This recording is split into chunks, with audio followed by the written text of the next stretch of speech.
Hello everyone, welcome back to STS. 사이언스, 테크놀로지, 이코노미, 스트래티지 등을 고민하는 것입니다. 4분기 성장률이 마이너스 0.4%로 발표됐습니다. 전망치 마이너스 0.3%보다 더 나쁘네요. 전년비 1.4% 증가, 연간 GDP 성장률은 2.6%입니다.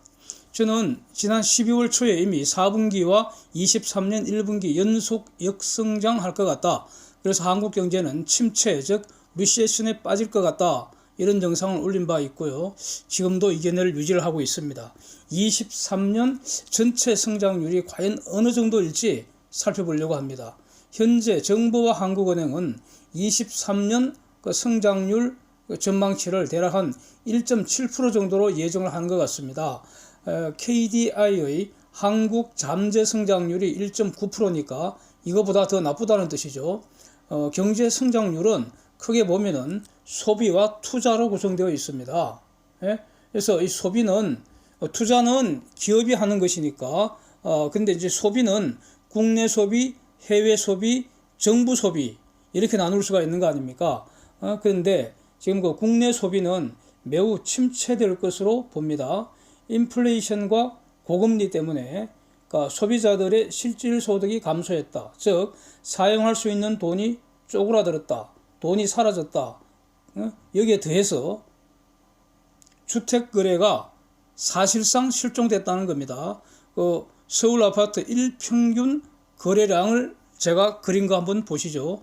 참고하셔서 보면은 저렇게 지금 1평균 거래량이 그러니까 지난 한 16년 동안의 평균치, 그 다음에 최근 3년간의 평균치, 그거보다도 현저하게 줄어들었습니다. 완전히 거래가 실종된 상태입니다.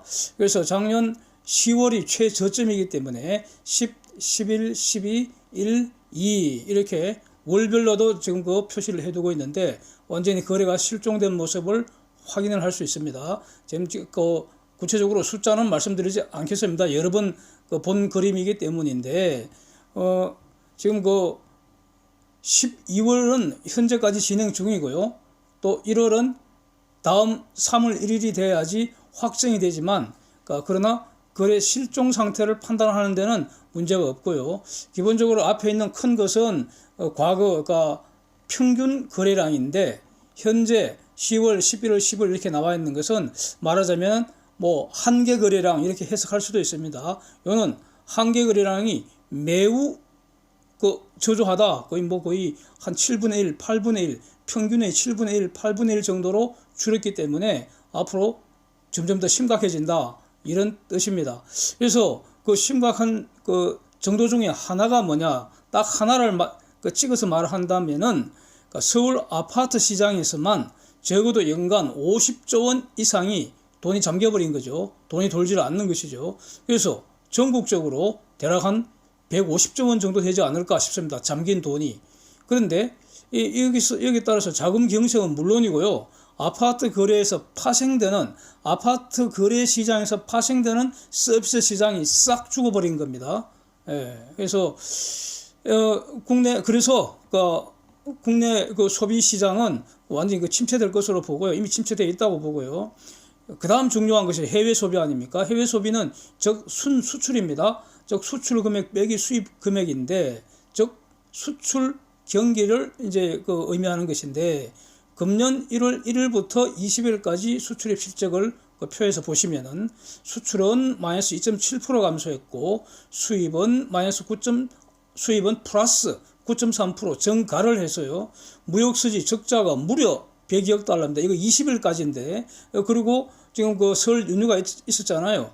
그래서 무려 20일 동안에 지금 이 정도 나왔는데 문제는 설 연휴는 20일 다음이죠. 그래서 월간까지 고려를 해봤자 크게 여기서 무역수지 적자가 개선될 여지는 별로 없는 것 같다는 겁니다. 이미 연휴가 다 까먹었기 때문에 일할 시간이 하순에는 별로 없기 때문에 이런 거죠. 그래서 조업 일수를 고려한 일평균 수출 감소는 무려 마이너스 8.8%라는 겁니다. 그래서 이 말은 22년 하반기 수출 감소 추세가 지속되고 있다. 이걸 다시 확인할 수 있다는 겁니다. 이제 이걸 상쇄할 수 있는 것이 바로 기업들이 국내 투자와 정부 지출 이 두 개만 남습니다.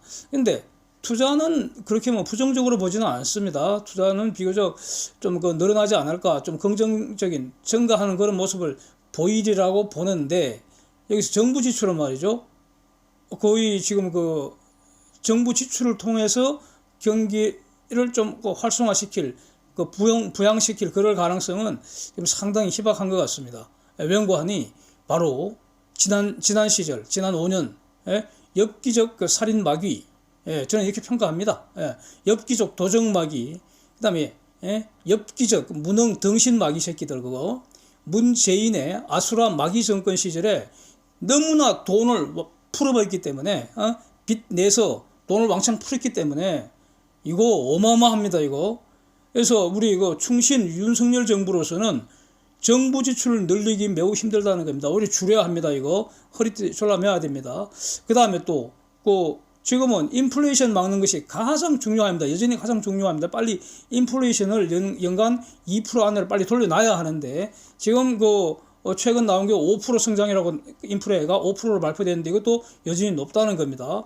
그래서 통화정책도 긴축적으로 할 수밖에 없습니다. 이건 어쩔 수가 없습니다.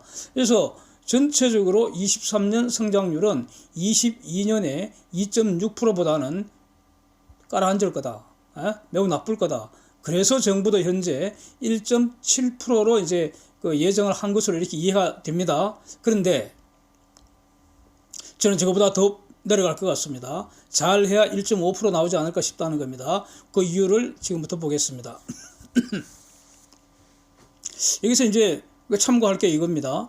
대한상공회의소가 SGI 지수라고, Sustainable Governance Indicator, 이와 관련된 보고서를 하나 최근에 냈는데, 거기에 의하면은 한국은 반도체 수출이 10% 감소하면은 GDP 성장률 대략 0.64%포인트 내려간다는 겁니다. 20% 감소하면은 1.27%포인트 까먹는다는 겁니다. 이게 대략 지난 한 10년간 실제 데이터에 근거한 것이므로 요거 참고해야 되지 않겠습니까?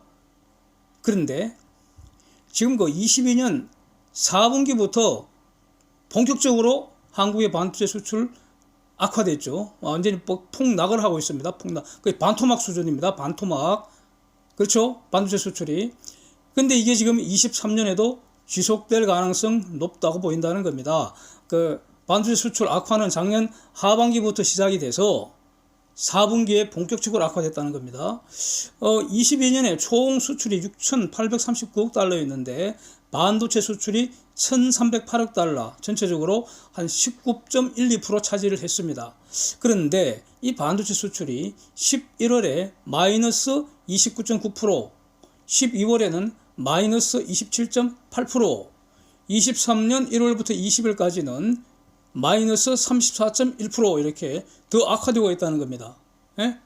그리고 반도체 수출 악화되는 만큼 중공 수출도 비슷한 페이스로 감소하고 있다는 거죠. 중공 수출은 1월 달에 마이너스 24.4% 감소했다는 겁니다.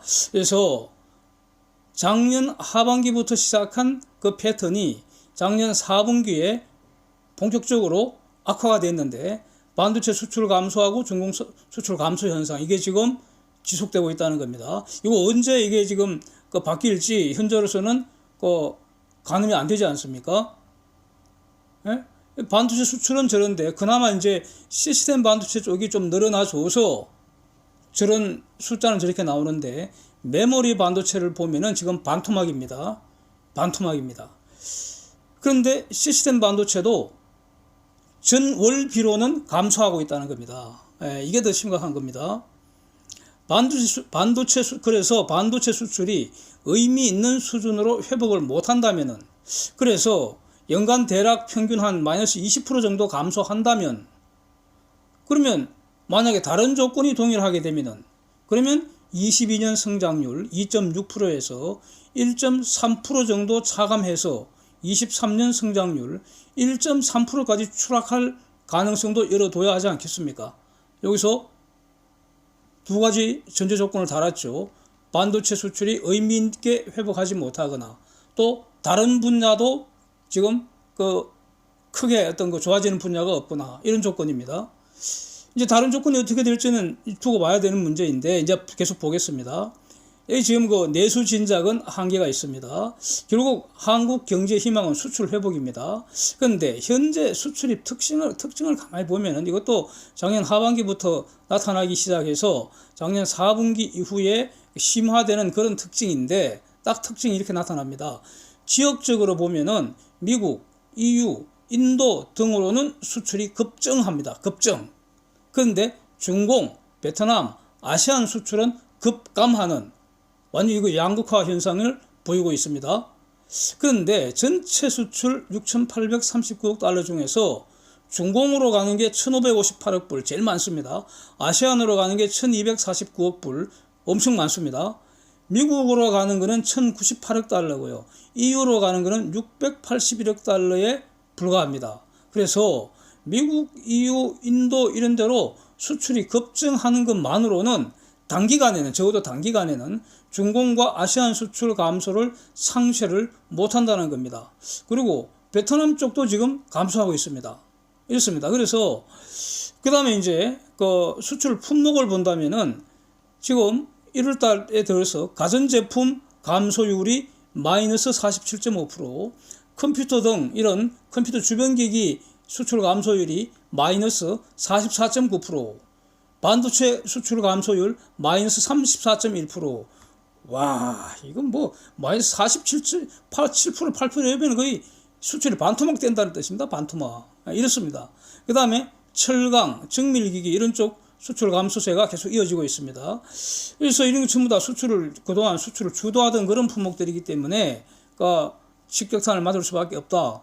그렇게 보이고, 다만 여기서 이제 승용차는 여전히 수출 그 증가세 보여서 지금 45.7% 유지를 하고 있는데, 그래서 근데 문제는 지금 글로벌 경기 후퇴가 진행되는 그런 상황이기 때문에 이거 과연 저 승용차가 언제까지 저 수출 그 증가세가 유지가 될지 이건 매우 의문입니다. 이거 결국 그 팬데믹 직후 그러니까 21년도 이럴 때 그 신차 나오면서 막 주문 적체된 거 그게 지금 풀리는 걸로 저는 이렇게 이해가 되는데 과연 저게 그러니까 금년 하반기까지 저게 이어질지 매우 그 의문이 든다는 겁니다. 그렇고요. 여기서 또 주목해야 될 게 이겁니다. 수출 품목에서 가장 주목되는 것이 수출 증가율이 무려 116%로 압도적인 1등인 그런 품목이 하나 등장했습니다. 뭐겠습니까? 바로 선박 수출입니다. 선박 수출. 그래서 금액적으로 아직은 그 표 보시는 것처럼 10억 달러밖에 안 되는데, 그래서 반도체 44억 달러 수출에 한 4분의 1밖에 안 되지만 앞으로 2분기 지나고 하반기가 될수록 선박 수출은 그 두서너 배 폭발적으로 늘어날 가능성, 이건 거의 확정된 사실입니다. 이거는 이렇게 예정이 되어 있습니다. 그래서 하반기가 되면은 반도체 부문 부진을 상당 부분 상쇄할 수 있을 거다. 일단 요거는 좀 희망적인 내용입니다. 그래서 조선이 한국을 살린다 이런 말씀을 제가 드리고 있는 겁니다.